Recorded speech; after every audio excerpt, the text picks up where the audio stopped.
नमस्कार दोस्तों। चीन की सरकार ने एक बार फिर मुस्लिमों को निशाना बनाते हुए वहां की एक मस्जिद में तोड़फोड़ कर दी। चाइना के यूनान स्टेट में इस घटना के बाद से वहां तनाव का माहौल है। लेकिन अलग ये है कि इस बार शिकार उइगर मुस्लिम नहीं, बल्कि चाइना में सबसे ताकतवर माने जाने वाले हुई मुस्लिम है। ये हुई मुस्लिम मुस्लिम रिलीजन के सुन्नी समुदाय से ताल्लुक रखते हैं।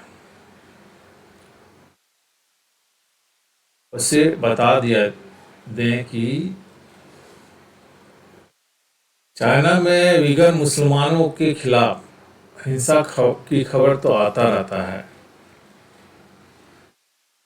लेकिन हुई मुस्लिम के बारे में बहुत कम, क्योंकि हुई ये चाइनीज नस्ल के हैं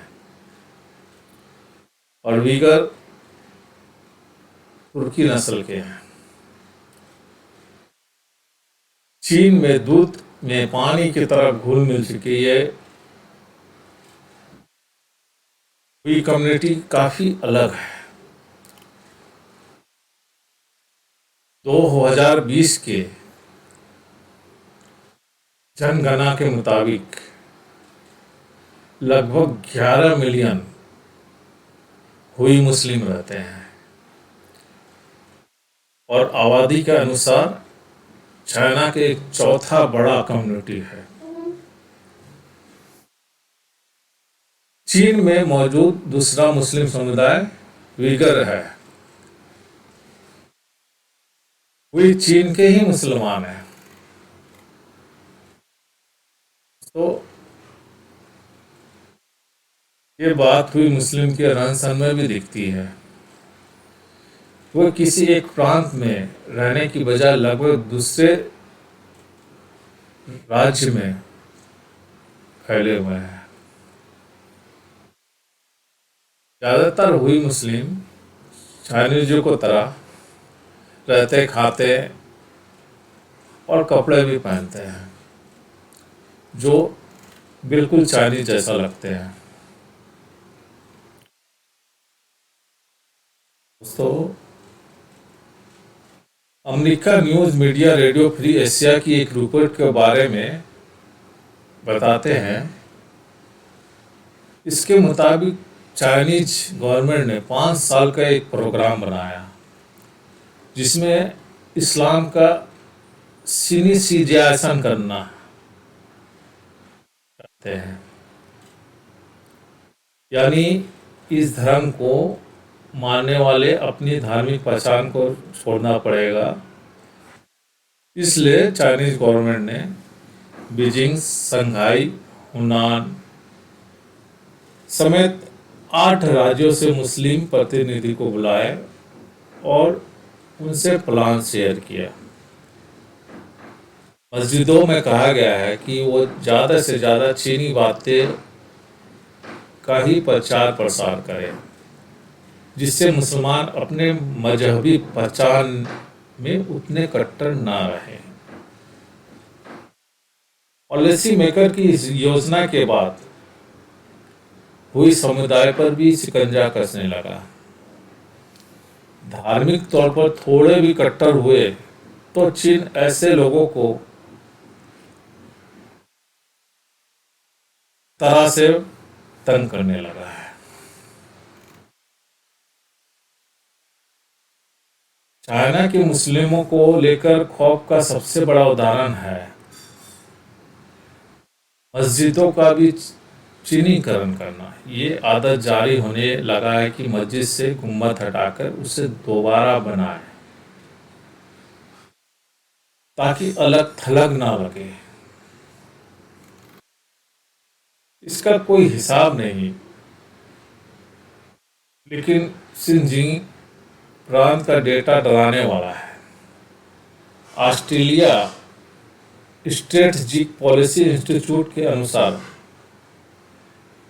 चाइना में लगभग 533 मस्जिदें थी।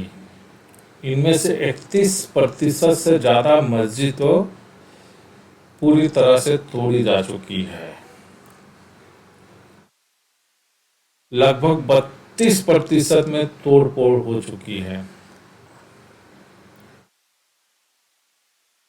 सिर्फ 188 मस्जिद ही बाकी है जो सही सलामत है। पूरी चाइना में लगभग 16,000 मस्जिदों को तोड़ा जा चुका है और 8,000 से ज़्यादा इमारतें पूरी तरह तोड़ी जा चुकी है। आमतौर पर चीन का प्रशासन स्थानीय लोगों, खासकर माइनॉरिटी को कोई वजह नहीं देता है कि वो ये काम क्यों कर रहा है। फिलहाल तक जितने भी मस्जिद ढहाई गई उनके बारे में कोई सफाई नहीं मिली, बल्कि एक नोटिस दे दिया जाता है कि मस्जिद को टॉयलेट बनाने के नाम पर तोड़ा जाएगा। दोस्तों, चाइना भी हमारे देश जैसा एक प्राचीन संस्कृति वाला देश है, लेकिन फिर से उनके ऊपर आरोप लगने लग गए हैं कि ये ह्यूमन राइट का वायलेशन कर रहा है और मुस्लिमों पर अत्याचार कर रहा है। क्या ये सही है या नहीं? तो आइए देखते हैं वीडियो। भारत में मुसलमान खतरे में हैं, लेकिन आज हम आपको ये बताना चाहते हैं कि मुसलमानों को खतरा असल में भारत में नहीं है, बल्कि असली खतरा है चीन में। हमारे पास नई तस्वीरें आई हैं जो चीन के यूनान प्रांत के एक छोटे से शहर की हैं जिसे नागू कहते हैं। और इस शहर में लगभग 650 साल पुरानी एक विशाल मस्जिद है जिसके कुछ हिस्सों पर स्थानीय प्रशासन और पुलिस बुलडोजर चलाना चाहती थी। देखिए, वहां पर भी बुलडोजर चलता है, लेकिन इस दौरान भीड़ ने पुलिस पर हमला कर दिया और इसके बाद पुलिस पर पत्थर बरसाए गए।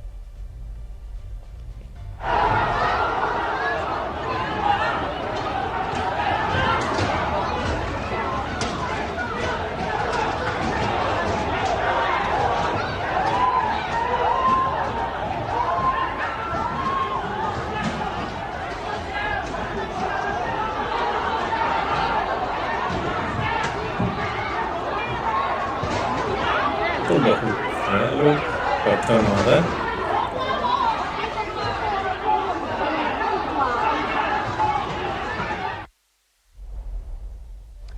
इस हमले के बाद चीन की पुलिस ने सैकड़ों लोगों को गिरफ्तार किया और बहुत सारे लोग अब वहां लापता भी बताए जा रहे हैं। इसके अलावा स्थानीय पुलिस ने एक चेतावनी जारी करते हुए कहा कि अगर हमला करने वाले लोगों ने 6 जून से पहले सरेंडर कर दिया तो उन्हें कम सजा होगी, लेकिन अगर इसके बाद भी मस्जिद के अवैध ढांचे को गिराने से रोकने की कोशिश की गई तो फिर ऐसे लोगों के खिलाफ कड़ी से कड़ी कार्रवाई होगी और वो इसके लिए तैयार रहे। चीन का स्थानीय प्रशासन और पुलिस तो ऐसे ही होगा। इस प्रांत की जिस मस्जिद के अवैध ढांचे को ध्वस्त करना चाहते हैं, उस मस्जिद का निर्माण वर्ष 1370 में हुआ था। सोचिए कितनी प्राचीन मस्जिद है।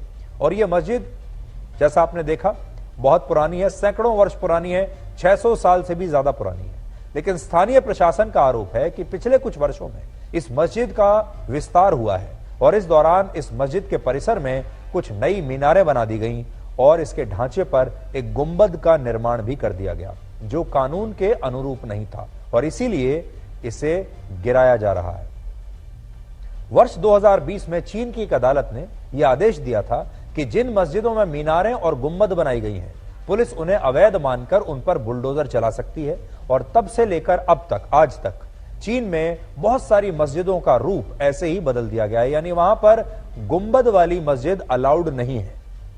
उदाहरण के लिए चीन में येनचुआन नाम की एक जगह है जहां मिंग राजवंश के शासन में वर्ष 1369 से 1644 के बीच एक मस्जिद का निर्माण हुआ। बाकी मस्जिदों की तरह इस मस्जिद में भी मीनारें थीं और मस्जिद के ढांचे पर एक गुंबद भी हुआ करता था, क्योंकि मस्जिद का जो ढांचा होता है पारंपरिक रूप से, आप दुनिया के किसी भी देश में देख लीजिए, भारत में भी देख लीजिए, उसमें मीनारें भी होती हैं और उसमें गुंबद भी होता है। लेकिन चीन में यही मीनारें और गुंबद अलाउड नहीं है। चीन की सरकार का मानना है कि इस मस्जिद को देखकर ऐसा लगता है कि यह चीन की नहीं बल्कि किसी मुस्लिम देश की या अरब देश की कोई मस्जिद है। और इसी के बाद इस मस्जिद को पूरी तरह से बदल दिया गया और अब यह आपको कहीं से भी एक मस्जिद की तरह नजर नहीं आएगी, बल्कि यह आपको चीन का कोई शॉपिंग मॉल जैसा बिल्डिंग नजर आएगी। चीन में ऐसी सैकड़ों मस्जिदें हैं जिन्हें तोड़कर उनका पूरा स्वरूप बदल दिया गया है, आर्किटेक्चर बदल दिया गया है। लेकिन हैरानी की बात यह है कि इस पर दुनिया भर के तमाम मुस्लिम देश बिल्कुल चुप बैठे हैं, किसी को कोई तकलीफ नहीं है। इस्लाम के जितने भी ठेकेदार हैं वो तमाम लोग इस चीज पर बिल्कुल चुपचाप बैठे हैं। उन्होंने चीन के सामने एक बार भी अपना विरोध नहीं जताया। ना तो पाकिस्तान इसका विरोध जता रहा है, ना ही मुस्लिम देश इस पर कोई विरोध जता रहे हैं। बात बात पर भारत को लेक्चर देने वाले जो लोग हैं बहुत ताकतवर देश है, इस पर बिल्कुल चुप बैठे हैं। नुपुर शर्मा से लेकर कर्नाटक के स्कूल कॉलेजों में हिजाब पहनने के मुद्दे पर जिन 57 मुस्लिम देशों के संगठन ऑर्गेनाइजेशन ऑफ इस्लामिक कोऑपरेशन ने भारत की निंदा की थी, उनमें से एक भी देश ने चीन में इस तरह खुलेआम मस्जिदों को तोड़ने पर या मुसलमानों पर अत्याचार करने के लिए चीन की जरा भी आलोचना नहीं की है। और यहां बात नहीं है चाइना का विरोध बोलना नहीं है। पिछले साल जब कर्नाटक में मुस्लिम छात्राएं स्कूल कॉलेजों में हिजाब पहनने के लिए आंदोलन कर रही थी, उस समय आतंकवादी संगठन अल कायदा ने कहा था कि भारत के मुसलमान खतरे में आ गए हैं।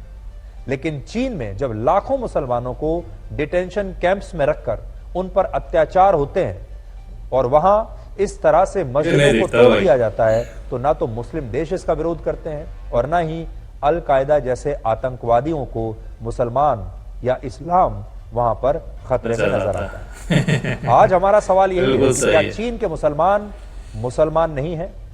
चीन ने अपने देश में मुसलमानों को भी बदल दिया है, इस्लाम को भी बदल दिया है और वहां के मस्जिदों के स्वरूप को भी बदल दिया। और चीन कहता है कि यहां इस्लाम हमारे हिसाब से चलेगा। वहां पर इस्लाम को मानने वाले जो मुसलमान हैं उन्हें दाढ़ी भी चीन के हिसाब से रखनी होगी, मस्जिदें भी चीन के हिसाब से बनानी होंगी और उन्होंने इस्लाम धर्म में जो रीति रिवाज हैं उनमें भी काफी हद तक अपने हिसाब से फेरबदल कर दिए। लेकिन किसी भी इस्लामिक देश को इससे अभी तक कोई परेशानी नहीं हुई। इस समय चीन के यूनान प्रांत में जिन मुसलमानों को विरोध प्रदर्शन करने के लिए गिरफ्तार किया जा रहा है वो तमाम मुसलमान हुई समुदाय से आते हैं। चीन में इन हुई मुसलमानों की आबादी लगभग 1 करोड़ है। तो सोचिए आप, छोटी मोटी आबादी नहीं है, 1 करोड़ लोग हैं जिनमें 7 लाख हुई मुसलमान यूनान प्रांत में ही रहते हैं, अकेले एक प्रांत में। ऐसा माना जाता है कि इन मुसलमानों के पूर्वज 7वीं से 13वीं शताब्दी के बीच ईरान और सेंट्रल एशिया के देशों से चीन आ गए थे और बाद में ये चीन की संस्कृति में ही एक तरह से बस गए और शायद यही इनकी सबसे बड़ी गलती थी। भारत में अगर आ गए होते तो आंदोलन करने का हर अधिकार इन्हें मिलता, सरकार को बुरा भला कहने का हर अधिकार इन्हें मिलता, किसी भी स्कूल कॉलेज में हिजाब पहनने की जिद करने का अधिकार इन्हें मिलता, भारत की सुप्रीम कोर्ट में याचिकाएं डालने का पूरा अधिकार इन्हें मिलता, पाकिस्तान की तारीफ करने का पूरा अधिकार इन्हें मिलता। चीन के जो मूल निवासी हैं जिन्हें हान चाइनीज कहा जाता है, ये मुसलमान उन हान नागरिकों से भी निकाह कर लेते हैं और इन्हें इसीलिए चाइनीज मुसलमान कहा जाता है। लेकिन पिछले कुछ समय में चीन में इन मुसलमानों पर अंकुश काफी हद तक बढ़ा है और सच ये है कि भारत के मुसलमान असल में खतरे में जरा भी नहीं है, बल्कि भारत के पड़ोसी देश चीन के मुसलमान असली खतरे में हैं। लेकिन लोगों की नजर चीन पर जा नहीं रही और या फिर जा भी रही है तो किसी में इतनी हिम्मत नहीं कि वो चीन के खिलाफ आवाज उठा सके। चीन में मस्जिदों पर लाउड स्पीकर लगाने की इजाजत नहीं है। चीन में मोहम्मद, जिहाद और इस्लाम जैसे कम से कम 20 नामों पर प्रतिबंध है और अगर वहां कोई परिवार अपने बच्चों का नाम मोहम्मद या जिहाद जैसा शब्द इस्तेमाल करना चाहता है तो उसे गिरफ्तार कर लिया जाता है। और चीन के शिनजियांग प्रांत में वीगर मुसलमान ना तो असामान्य रूप से लंबी दाढ़ी रख सकते हैं, ना ही सार्वजनिक स्थानों पर नकाब और हिजाब पहन सकते हैं और ना ही सरकार के टीवी चैनल को देखने से इनकार कर सकते हैं। यानी टीवी चैनल कौन सा देखना है ये भी वहां की सरकार ही बताती है और वो इनकार नहीं कर सकते। सोचिए, इतने सारे प्रतिबंध और अत्याचारों के बावजूद दुनिया के तमाम मुस्लिम देश चीन के खिलाफ कोई छोटा सा बयान तक जारी नहीं करते, लेकिन इन देशों को भारत के मुसलमान हमेशा खतरे में नजर आते हैं। ये तो सोचिए, भारत के ही अपने लोगों को भारत के मुसलमान खतरे में नजर आ रहे हैं, क्योंकि राहुल गांधी ने आज यही बात तो कही है अमेरिका में जाकर, जबकि भारत के मुसलमान इतने सशक्त और एकजुट हैं कि उन्होंने उस कर्नाटक में एकजुट होकर बीजेपी जैसी पार्टी को हरा दिया जहां 85% हिंदू रहते हैं। कभी आपने इस बात पर ध्यान दिया कि कर्नाटक में मुसलमान और अल्पसंख्यक जो मिलकर 15% होते हैं, 13% मुसलमान है, 2% क्रिश्चियन है, इन दोनों ने मिलकर ऐसा कंसोलिडेशन दिखाया कि जिस राज्य में 85% हिंदू हैं वहां पर बीजेपी जैसी पार्टी हार गई और कांग्रेस की सरकार जीत गई। अब आप सोचिए, हमारे देश में मुसलमान खतरे में है? क्या आपको लगता है हमारे देश में मुसलमान जो है कमजोर स्थिति में है? हमारे देश में जितने सशक्त और मजबूत मुसलमान हैं उतने शायद कहीं भी। दोस्तों, कैसा लगा वीडियो आप लोगों को? अगर अच्छा लगा तो प्लीज़ लाइक, सब्सक्राइब और शेयर जरूर कीजिएगा। इस तरह का वीडियो आपके सामने आगे भी लाता रहूँगा। तब तक के लिए बाय, धन्यवाद, जय हिंद, जय भारत।